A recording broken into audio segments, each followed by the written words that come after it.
Shalarth ID घोटाळ्यात पोलिसांनी आणखी एक मोठी कारवाई करत यवतमाळ येथील शिक्षणाधिकारी रवींद्र काटोलकर यांना अटक केली आहे। नागपुरात प्राथमिक व माध्यमिक शिक्षणाधिकारी असताना त्यांनी बोगस शालार्थ आयडी तयार केल्याचा त्यांच्यावर ठपका आहे। त्यांना वर्धा येथून अटक करण्यात आली असून हे प्रकरण थंड बस्त्यात गेल्याची चर्चा करणाऱ्या शिक्षण विभागात खळबळ उडाली आहे। सायबर पोलीस ठाण्याच्या पथकाने ही कारवाई केली। 24 डिसेंबर 2021 ला ते नागपुरात प्राथमिक शिक्षणाधिकारी म्हणून रुजू झाले। 20 मार्च 2022 पर्यंत ते जिल्हा परिषदेत असताना त्यांना अनेक शिक्षण व कर्मचाऱ्यांचे शालार्थ आयडी बनावट असल्याची माहिती होती, परंतु वेतन संबंधात शाळेकडून आलेल्या प्रस्तावाची कुठलीही शहानिशा न करता त्यांचे थकीत वेतन देण्याची प्रक्रिया राबवली।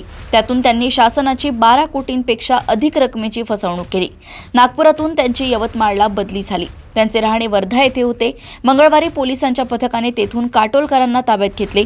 त्यांना न्यायालयासमोर हजर करण्यात आले व 25 डिसेंबर पर्यंत पोलीस कोठडी सुनावण्यात आली आहे।